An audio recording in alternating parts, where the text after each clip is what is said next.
성탄절이 다가오는데 어떻게 성탄절을 준비할 건가, 어떤 성탄절을 기대할 건가라고 하는 생각은 반드시 해봐야 됩니다.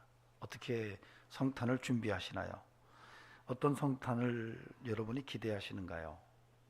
사실은 기독교 역사 속에서 성탄절은 굉장히 중요한 절기 중에 하나입니다.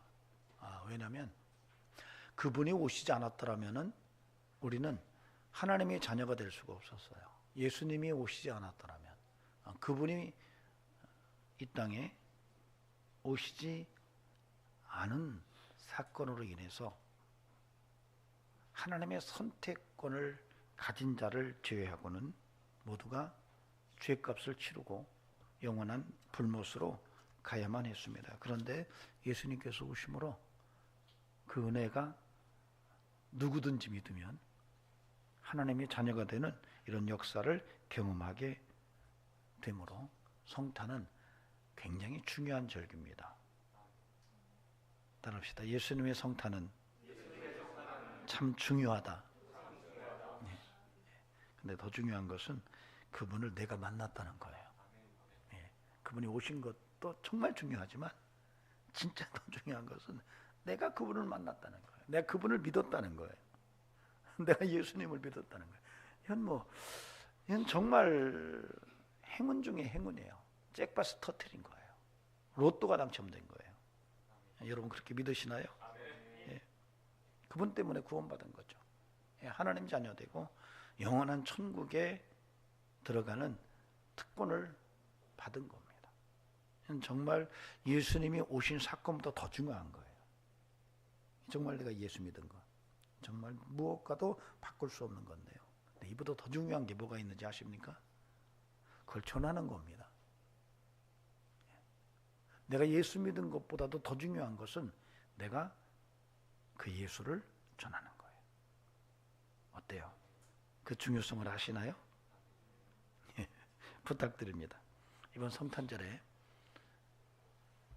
예수님이 오신 게 정말 중요한 거였구나. 이게 눈에 보여지기를 바라고요.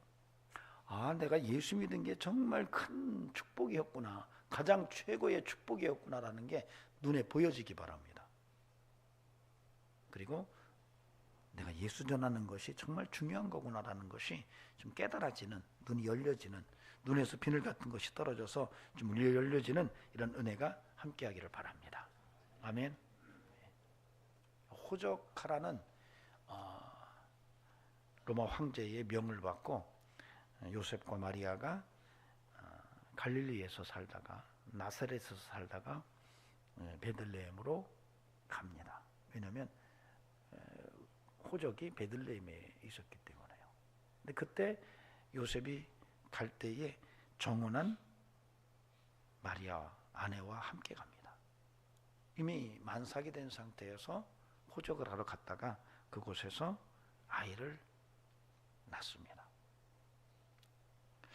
그때 목자들이 밤중에 양을 치는 아주 피곤한 시간에 갑자기 천사를 만납니다. 그리고 예수님의 탄생, 메시아의 탄생을 전해 듣습니다. 무서워하지 말아라. 온 백성에게 미칠 큰 기쁨의 좋은 소식이 너희에게 있다. 다윗의 동네에 구세주가 났으니까 너희들이 가서 그를 보라. 그가 표적이다. 이렇게 얘기를 해요. 얼마나 이 목자들이 두려워했는지 부들부들 떨고 있는 거예요. 갑자기 나타난 천사의 그 방문과 그의 이야기를 듣고 굉장히 두려움 속에 있을 때 갑자기 엄청난 천군과 천사들의 무리가 나타나면서 찬송을 하는데, 지극히 높으신 곳에서는 하나님께 영광이요 땅에서는 하나님이 기뻐하심을 입은 자들 중에 평화로다라고 하면서 천군 천사들이 막 찬양을 하는데, 이제는 두려움이 변하여서 환희가 됩니다. 그 모습을 바라보면서 황홀경에 젖어 있다가 그 모습이 사라지며 목자들이 급히 베들레헴으로 발길을 옮깁니다. 천사가 전해준 그 말대로 자기 마을에 들어가서 아이를 낳은 요셉과 마리아를 찾아가서 거기에 구유에 뉘어져 있는 신생아인 아기 예수를 목격하고 그리고 자기들이 경험한 얘기를 다 얘기를 해줍니다. 마침 그 자리에 동방의 박사들이 예물을 드리고 함께 있는 것을 봅니다. 이 동방의 박사들도 그 목자들의 얘기를 듣고 너무 놀라는 거예요. 그리고 목자들이 각기 자기 집으로 돌아가고 그리고 8일 만에 예수님은 할례를 받고 그 이름을 예수라고 그렇게 짓습니다. 누가는 이것을 우연이 아니다. 이 예수는 잉태하기 전에 천사가 이미 예고한 메시아의 이름이라고 주석을 붙여 놓았습니다. 오늘 이 말씀을 통해서 우리 눈이 좀 열려지기를 바라고요. 성탄절에 제대로 된 메시지가 좀 보여지기를 간곡히 부탁을 드립니다. 오늘 하나님의 음성이 들려지기를 주의 이름으로 축원합니다. 첫째로는 10절 말씀입니다. 여러분 10절을 같이 읽어보시겠습니다. 시작. 천사가 이르되 무서워하지 말라. 보라 내가 온 백성에게 미칠 큰 기쁨의 좋은 소식을 너희에게 전하노라. 아멘. 큰 기쁨의 좋은 소식을 전하겠다고 천사들이 와서 이 목자들에게 이야기를 합니다. 이게 사실은 예수님께서 탄생하신 사건을 이 누가가 큰 기쁨의 좋은 소식인데 이 큰 기쁨의 좋은 소식은 온 백성에게 전해져야 될 소식이라고 얘기하는 거예요. 누가의 기록입니다. 누가는 바울과 함께 전도 여행을 함께 동행했던 제자입니다. 그러니까 바울은 유대인에게만 아니라 땅끝까지 복음을 전하되 이방인들에게도 계속 복음 전하기를 원하는 간절한 소원을 갖고 있었고 그런 바울을 따라다니던 누가는 복음을 전하는 것이 얼마나 중요한 것이고 그 복음이 증거되는 것이 얼마나 큰 기쁨이고 그 복음을 받아들이는 것이 얼마나 큰 축복이고 기쁨이고 온 백성이 그 복음을 받아들여야 된다라고 하는 사실을 친히 바울을 따라다니면서 알았거든요. 그런데 예수님의 탄생 소식을 기록하는 과정 속에서 그 이야기들을 보니까 아하, 그때 천사가 와서 한 말이 놀라운 거예요. 예수 그리스도의 탄생은 온 백성에게 미칠 큰 기쁨의 좋은 소식이었다라고 하는 것을 누가가 들은 거예요. 빼놓을 수가 없는 거예요. 이 사실을 기록으로 남겨둔 거죠. 여러분, 예수님의 탄생은 온 백성에게 전해져야 되는 하나님의 간절한 소원이 담긴 정말 큰 기쁨의 좋은 소식임을 오늘 저와 여러분도 동일하게 믿을 수 있기를 바랍니다. 이 성탄절에 우리가 성탄절은 온 백성에게 미칠 하나님의 간절한 소원이 담겨져 있는 그런 복된 날인데 정말 큰 기쁨의 좋은 소식이 있는 날이구나 라고 하는 것을 깨닫고 여러분 다시 한번 성탄절을 정확하게 정말 귀중한 날이고 온 백성에게 미칠 큰 기쁨의 좋은 소식이 있는 날이구나 라고 하는 것을 기대하면서 성탄절을 맞이할 준비를 하는 성도이기를 주의 이름으로 부탁을 드립니다. 그런데요, 중요한 것은 여러분 큰 기쁨의 좋은 소식을 여러분이 들으셨나요? 아멘이 두 분만 아멘 하시네. 속으로 다 하셨죠? 이거는 다시 한번 묻겠습니다. 큰 기쁨의 좋은 소식을 들으셨습니까? 아멘. 할렐루야. 자, 그 표정을 한번 그대로 줘보세요. 큰 기쁨의 소식을 들었을 때의 표정.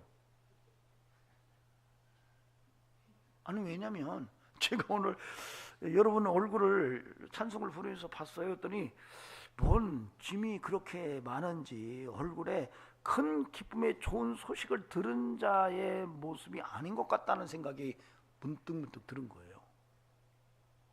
자, 큰 기쁨의 좋은 소식을 들은 표정을 한번 줘봅시다.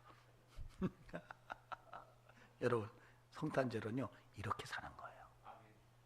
성탄절은 예수님을 내가 믿은 것 때문에 정말 기뻐할 수 있는 영성으로 사는 게 성탄절이고, 성탄절은 그렇게 준비돼야 돼요. 부탁드립니다. 24년도 12월 달 이제는 정말 기쁨으로 사시기 바랍니다. 여러분 얼굴에서 막 기쁨이 뚝뚝뚝 떨어지기 바랍니다. 예수님 때문에, 내가 예수 믿은 것 때문에 너무 기뻐. 내가 예수님이 탄생한 거, 이거 그분이 안 오셨더라면 내가 어떻게 될 뻔했어. 그래서 큰 기쁨의 좋은 소식을 듣고, 로또 맞은 소식이 아니라 정말로 대박난 어떤 사건 때문에 아니라 예수님 때문에 기뻐하는 성탄절, 저 여러분의 삶 속에서 그렇게 확인될 수 있기를 간곡히 주의 이름으로 부탁을 드립니다. 아멘. 12월은 좀 기뻐하십시오. 아니 평생 기뻐하면 얼마나 좋겠어요. 여러분 기뻐하면은요, 여러분이 기뻐하는 순간에 여러분 주변에 있던 우울함은 흔적도 없이 사라집니다. 마치 빛이 딱 들어오면은 어둠 속에 빛이 들어오는 순간에 빛은 붙들려고 해도 싹 사라지듯이, 여러분이 기쁨으로 탁 다시 한번 마음을 새롭게 하는 순간에 여러분의 삶의 어둠의 그늘이 확 떠나가게 돼 있어요. 그걸 믿으시기 바랍니다. 그래서 바울 사도가 항상 기뻐하라.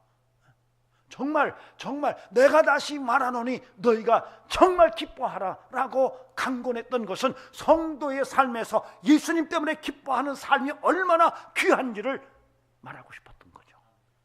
여러분 부탁드립니다. 예수님의 탄생을 통해서 저 여러분의 삶에 기쁨이 회복되는 은혜가 있기를 간곡히 주의 이름으로 축원합니다. 이제는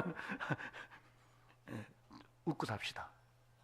자, 한번 크게 웃어봅시다. 하하하. 여러분, 웃고 죽은 돼지는요 5,000원이 비싸답니다. 여러분 돼지 머리도 살 때 웃고 죽은 돼지 머리는 5,000원이 비싸대요. 아무리 미인이어도요 웃음기가 없는 얼굴은요 미인일수록 싸늘합니다. 그냥 두루뭉술 생겼어도요 웃는 순간에 두루뭉술이 다 사라지고요 미인의 모습이 딱 나타나는 거예요. 여러분 웃고 사세요. 다른 게 아니에요. 왜? 큰 기쁨의 좋은 소식으로 우리에게 오신 예수님 때문에 웃을 수 있는 거예요. 근거가 있어요. 그냥 웃으면은요 실성한 사람이에요. 그러나 우리는 분명한 이유와 까닭이 있고 근거 있이 웃는 거예요. 예수님 때문에. 예수님이 내게 큰 기쁨의 좋은 소식으로 왔기 때문에 내가 그분 때문에 웃을 수 있는 거예요. 합법적이에요.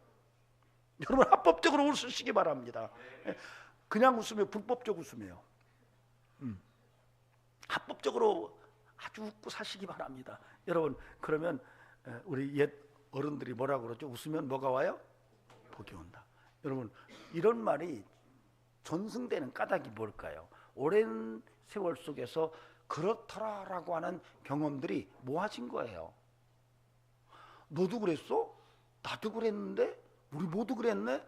그러면 이건 우리가 다음 세대에게 알려줘야지. 야 웃으면 복이 온대. 자 좀 웃고 살아 좀. 며느리가 들어왔는데 얼굴이 항상 웃음기 없이 싸늘해요. 여러분 그 가정의 회복의 역사가 일어나겠나요? 그런데 여러분 사위가 들어왔는데 늘 웃고 있어요. 실성한 것 같았던 때는. 그런데 보니까 뭐 기쁜 일이 계속 나타나는 거예요. 왜? 기쁨이 기쁨을 나니까. 아멘 하세요. 여러분 그래서 좀 기쁨으로 사세요. 세상이 좀 힘들 수 있어요.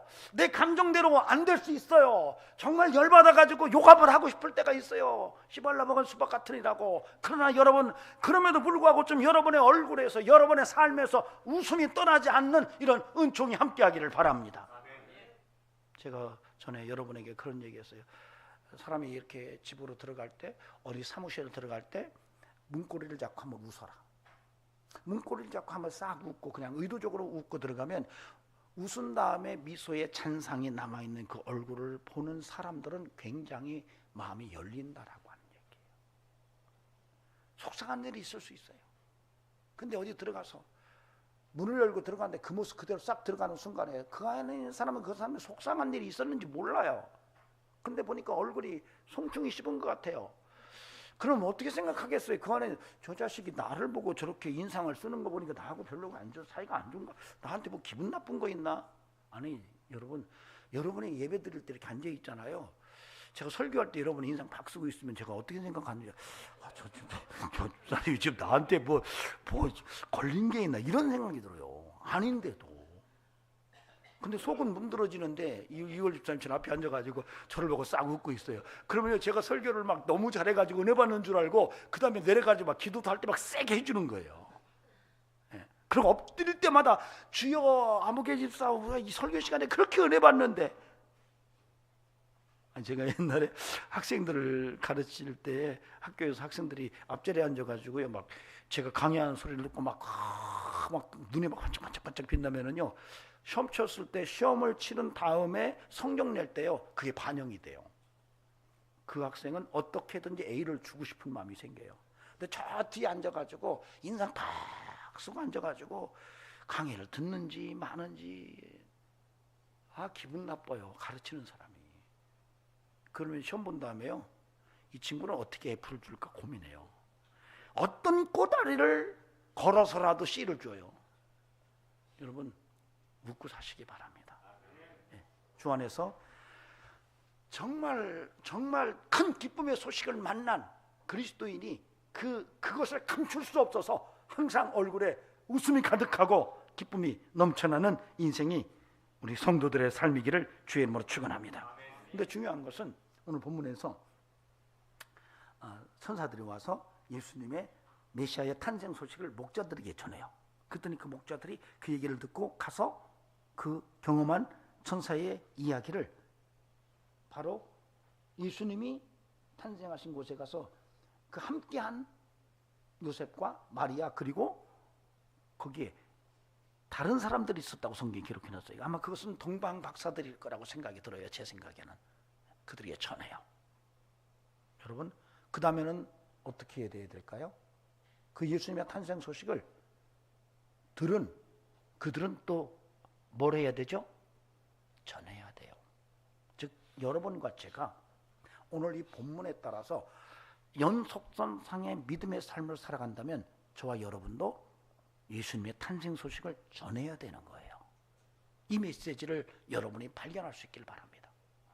여러분 예수님의 탄생 소식을 듣고 그것을 믿었다면 이제는 저와 여러분이 그 소식을 전하는 자가 되어야 돼요. 천사들이 하나님의 보내심을 받아서 예수 그리스도의 탄생을 목자들에게 전했고 그 목자들이 그 얘기를 듣고 가서 그 사실을 현장에 가서 전했다는 사실을 본다면 저와 여러분이 그 사실을 경험했다면 이제는 끊임없이 우리도 예수 그리스도의 탄생 소식을 전하는 예수 증거의 인생을 살아야 한다는 거죠.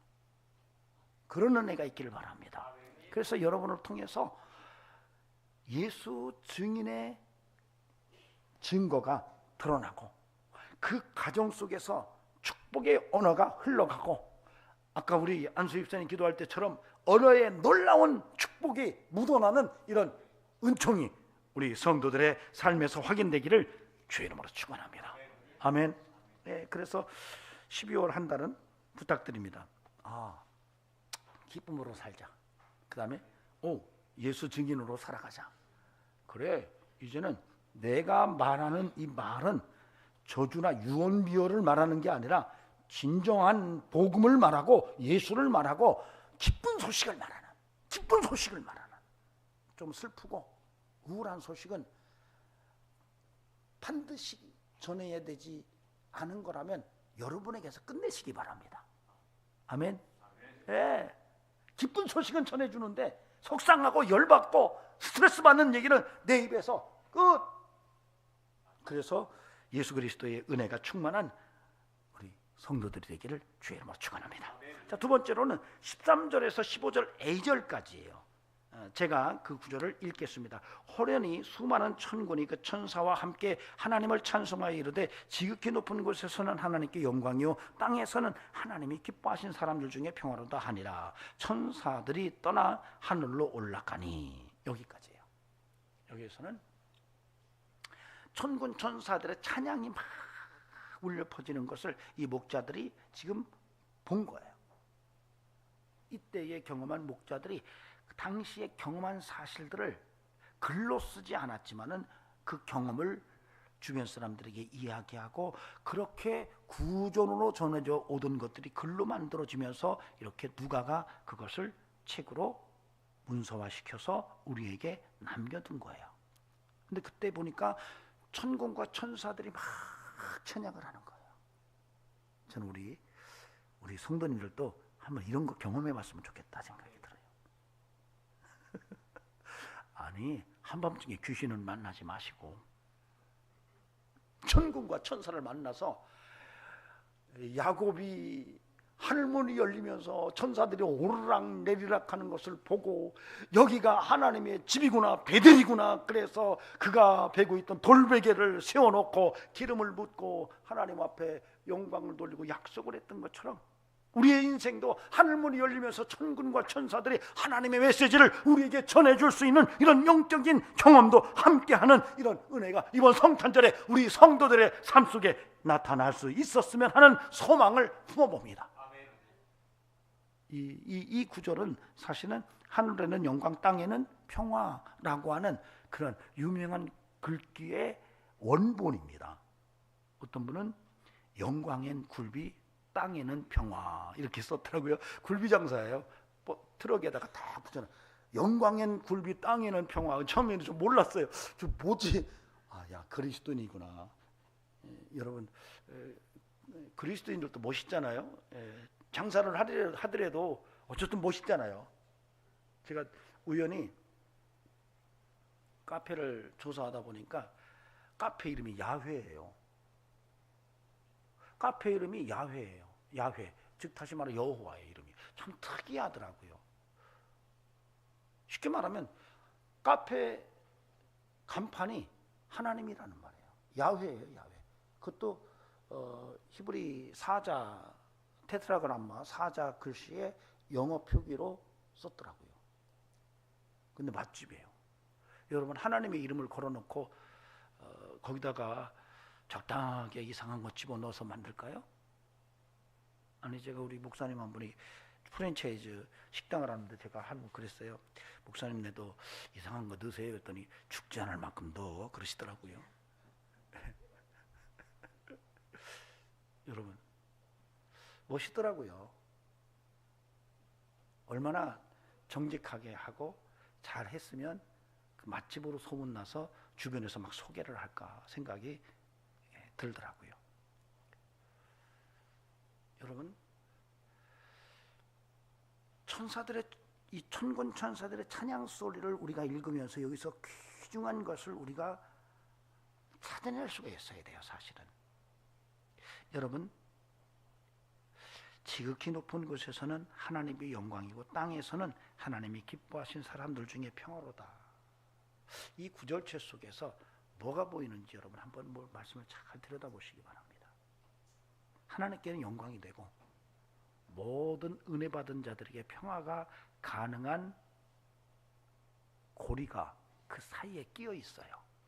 뭐죠? 십자가예요. 십자가가 여기서 보여져야 돼요. 십자가를 통해서 하나님께는 영광이 됐고요. 그 은혜를 입은 자들에게는 평화가 임했어요. 사실은 이 천군 천사들의 이 찬양 소리는 십자가 얘기를 하고 있는 거예요. 잘 안 보여요. 그냥 읽으면.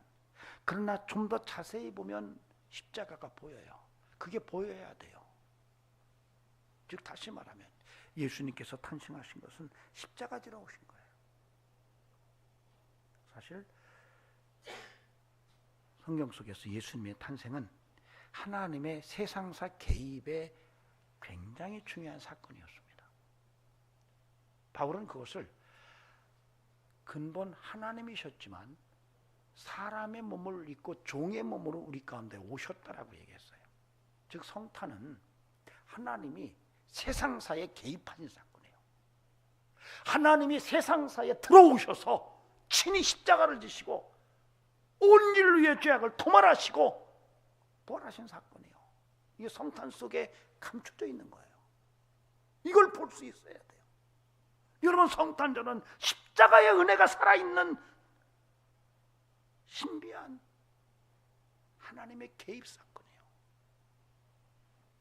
사실 성경은요, 성경 66권 속에서 계속 드러나는 것이 하나님이 세상사 속에 개입한 이야기를 하는 거예요. 하나님이, 창조주 하나님이 자신이 만든 이 세상사에 들어오셔서 일하신 사건들이 성경 속에서 확인되는 거죠. 그 중에 예수님의 탄생은 정말 그동안에 있었던 그 어떤 하나님의 개입보다도 엄청난 하나님의 세상사 개입이었던 거예요. 이게 예수님의 탄생이에요. 오늘 그 은혜를 십자가를 통해서 우리가 경험하고 있는 거예요. 십자가를 붙들고 우리가 평화를 누리고, 십자가를 통해서 우리가 하나님께 영광을 돌리는 놀라운 신분으로 변화되는 거예요. 얼마나 놀라운 사건인지 몰라요. 그래서 이 본문 속에서 우리가 발견해야 되는 것은, 그렇다면 내 인생 속에서도 하나님의 개입이 필요하다는 것을 알아야 되고, 하나님이 내 인생에 개입하는 그 통로가 십자가라는 것을 알아야 돼요. 이걸 봐야 돼요. 여러분, 성탄절은요, 그냥 기쁘다고 오셨네 찬송하고 끝나는 절기가 되면 안 돼요. 하나님의 개입하심이, 하나님의 세상사 개입하심이 하나님이 내 인생 속에 개입하는 사건으로 내게 경험될 때에 성탄의 의미가 확인이 되는 거예요. 저는 이번 성탄절, 24년도 성탄절에 저와 여러분의 삶 속에 하나님이 개입하는 역사가 경험되기를 주의 이름으로 축원합니다. 어떤 이유든지 하나님이 여러분의 삶에 개입하실 수 있어요. 성탄절은 십자가를 통해서 하나님이 세상서로 들어오신 귀한 사건이에요.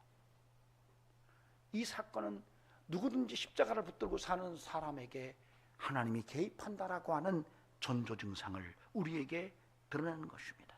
부탁드립니다. 이번 성탄절에 하나님의 개입을 경험하는 은혜가 함께하기를 주의 이름으로 축원합니다. 자, 다음으로는 여러분 오늘 구절체 속에서 몇 가지 단어들을 좀 들어갈 필요가 있어요. 4절, 그 다음에 15절, 4절과 15절에서 언급되는 특이한 단어가 하나 나옵니다. 뭐죠? 베들레헴. 그렇죠. 베들레헴이라는 말은 무슨 말이죠? 예, 떡집이라는 말입니다. 베이트라는 말, 레헴이라는 말. 베이트라는 말은 집이거든요. 레헴이라는 말은 떡, 이런 의미입니다. 떡집이에요. 그 다음에 7절, 12절, 16절에서 공통적인 어휘 구절체가 등장합니다. 한번 찾아보시기 바랍니다. 7절, 그 다음에 12절, 16절. 뭐가 쭉 나오죠? 구유에 누였으니. 구유는 뭐죠? 짐승의 밥그릇이에요. 그러니까 예수님의 탄생을 기록한 누가의 그 문학장치가 굉장히 특이합니다. 예수님은 베들레헴에서 오셨다라고 얘기하는데 그게 우리말로는 떡집이고, 근데 그분이 오셨는데 마구간에 말구유에 오셨다고 계속 3번씩이나 똑같은 본문에서 언급을 하는 거예요. 그 얘기는 뭐냐면 그분이 떡으로 왔다, 이 얘기를 암시하고 있는 거예요. 근데 놀라운 것은 예수님께서 요한복음에서 친히 에고 에이미, 내가 누구인지를 정체성을 설명할 때에 내가 생명의 떡이다라고 말씀하세요. 그리고 제자들에게 마지막 최후의 만찬 속에서 떡을 떼어 주시면서 이는 내 몸이다, 이렇게 말씀하세요. 예수님은 스스로 자신의 정체성이 뭔지를 알았어요. 근데 누가는 그것을 탄생 때부터 설명하고 있는 거예요. 베들레헴에 오셨고 그분이 말구유에 오셨다는 것은 바로 그분의 생명의 양식으로 우리에게 다가오셨음을 암시하고 있는 거예요. 여러분, 예수님은 우리에게 생명의 떡이십니다. 여러분, 생명의 떡을 먹고 생명이 살아나기를 바랍니다. 예수를 통해서 여러분이 생명이 살아나기를 바랍니다. 예전에 그러죠. 나이 드신 어른들에게 아이고 잘 사시네요, 건강하시네요, 어떻게 그렇게 힘을 내시나요? 밥심으로 살아 이놈아, 밥심으로 살아, 이렇게 얘기해요. 뭘 먹어야 사는 거예요. 재미난 것은 우리 목사님 한 분이, 은퇴하신 목사님이 그러시더라고요. 먹어야 된대요. 먹어야 된대요. 왜 그러세요? 그랬더니 자꾸 몸이 약해져서 우연히 전문의의 이 얘기를 들었더니 먹으라 그러더래요. 좀 먹어야 몸이 움직이기 시작하고 기능들이 살아난다고. 그래서 제 아내가 우리 어떤 분이 가져오신 북어를 몇 마리, 2마리인가를 드렸어요. 그랬더니 그걸 다 따다 가지고 드셨대요. 어느 날 보니까 좀 살이 찌셨어요. 먹어야 된다는 거예요. 여러분, 예수를 먹으시기 바랍니다. 그분은 생명의 떡이에요. 그분을 먹고 힘을 내셔야 돼요. 예수를 먹고 힘을 내셔야 돼요. 오늘 성탄절은 그런 거예요. 그분이 우리에게 생명의 떡으로 오셨어요. 말구이에 오셨어요. 베들레헴에 오셨어요. 신이 말씀하시기를 이는 내 몸이야 라고 하면서 떡을 떼어 주셨어요. 그리고 나는 생명의 떡이야 라고 말씀하셨어요. 이 놀라운 상징성은 저와 여러분의 삶 속에서 오늘 이 시대 속에 예수 그리스도가 내게 어떤 의미로 다가오는지를 분명하게 암시하고 있는데, 바로 그분이 내게 생명의 떡이고 나의 힘의 근원이라고 하는 거예요. 예수는 내게 힘이에요. 예수는 나의 힘이요. 이 찬송은 그냥 나온 게 아니에요. 예수님을 믿고 그분을 먹으면 그 생명의 떡을 먹는 자마다 생기를 회복하고 살아나는 역사가 가능하다는 것을 오늘 이 본문이 우리에게 설명하고 있습니다. 저는 그러므로 여러분, 성탄절에 예수를 먹고 살아나시기 바랍니다. 성탄절에 좀 살아나시기 바랍니다. 병든 자들에게 회복이 일어나고, 여러분 삶의 궁핍한 자들에게 번성함이 회복되고, 그래서 얼굴에 기쁨이 가득하고 하나님께 영광을 돌리고 예수 증거하는 이런 삶으로 한 걸음씩 한 걸음씩 주님 나라를 향하여 전진하는 순례자가 되기를 주의 이름으로 간절히 축원합니다. 정말로 우리의 인생 속에 예수님께서 생명의 떡으로 오셨어요. 얼마나 큰 은혜인지 몰라요. 그런데요, 제자들은요, 예수님을 닮아가기를 원했던 사람들입니다. 제자라는 말 자체가, 마테테스라는 말은 그를 쫓는 추종자다라고 하는 의미예요. 그렇다면 그냥 따라다닙니까? 그냥 안 따라다녀요. 따라다니다 보면 닮는 거예요. 다시 말하면 예수의 제자들은 소원이 예수님 닮고 싶었어요. 그런데 예수님의 정체성이 생명의 떡이에요. 내가 떡이야, 나를 좀 먹어, 이렇게 말씀하셨어요. 그러면 제자들도 예수님 닮는다면 예수님의 제자들은 어때야 돼요? 떡이 돼야 돼요. 여러분이 떡이라는 사실을 아셨습니까? 여러분, 세상이 왜 시끄러울까요? 떡이 없는 거예요. 세상이 왜 시끄러울까요? 떡을 독점하려고 하는 거예요. 떡을 독점하려고, 나 혼자 떡을 가지려고 하고, 떡이 없으니 서로 싸울 수밖에 없고 분쟁할 수밖에 없는 거예요. 이 시대 속에서 그리스도인들이 떡의 기능을 다 해야 되는데 그 기능을 못하는 거예요. 내가 당신의 밥이요 라고 말해야 되는데, 너는 내 밥이야 이놈아 라고 생각하니까 세상이 시끄러운 거예요. 가정에서도 그렇잖아요. 아내가 남편한테 여보 나 당신 밥이야 그러면 싸울 일이 별로 없어요. 반으로 줄어들어요. 근데 남편도 여보 나는 당신 밥이야 이렇게 말하면 싸울 일이 없어요. 밥끼리 뭔 싸움을 하겠어요. 밥을 먹으려니까 싸우는 거죠. 당신을 내 밥이야 라고 말하고, 이쪽에서는 아내는 남편에게 너는 내 밥이야 이렇게 말하고, 남편은 아내에게 당신은 내 밥이지 이렇게 말하면 그날부터 싸움은 시작되는 거예요. 3세대들이 그렇게 시작된 거예요. 떡이 되시기 바랍니다. 밥이 되십시오. 예수님이 그렇게 되셨어요. 제자는 그런 모습을 가져야 돼요. 여러분, 오병이어 같은 놀라운 기적을 통해서 수많은 사람들을 먹입니다. 저는 그 오병이어를 볼 때마다 우리 성도들의 삶도 그렇게 오병이어 같은 역사를 경험하면서 수많은 사람들을 먹였으면 좋겠다. 여러분 돈 좀 많이 보시기 바랍니다. 좀 먹입시다. 저 아프리카의 그 가난한 사람들도 좀 먹이고. 아멘 하셔요. 아니 부자 되고 싶은 마음도 없는데 부자 되겠어요? 아니 여러분이 부자 되고 싶은 마음이 없어요. 그런데 하나님이 부자 되게 하겠어요? 만약 부자 된다면 뒷발질하다가 쥐잡은 겁니다. 부탁드립니다. 여러분을 통해서 많은 사람들이 먹고 살아나는 은혜가 있기를 소망하고 그렇게 통로로 쓰여지는 축복이 함께하는 그런 성탄절 되기를 주의 이름으로 간절히 축원합니다.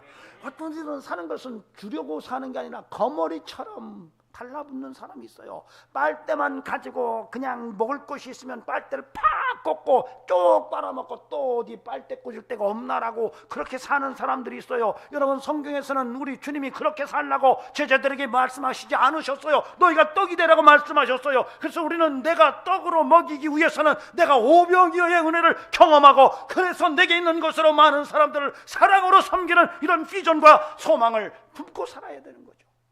저는 그런 소망이 저와 여러분의 삶 속에서 늘 확인되기를 바랍니다. 그래서 여러분 예수님께서 내가 생명의 떡이라고 말씀하셨기 때문에 예수 공동체인 교회 공동체는요 밥상 공동체라는 의미로 해석이 가능해요.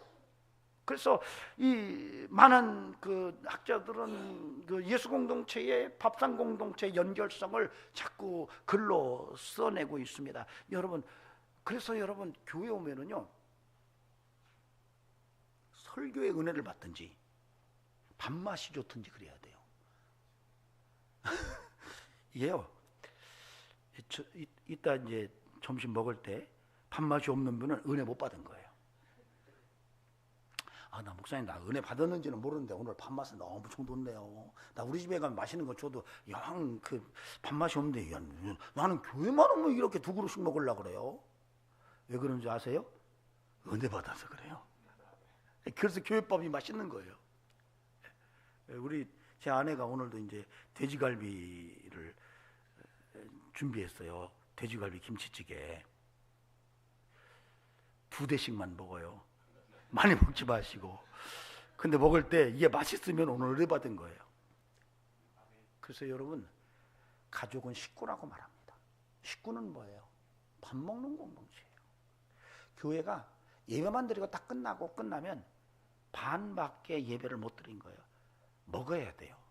먹으면서 가족이라는 것을 확인해야 돼요. 여기에 생명의 떡이 함께하는 거예요.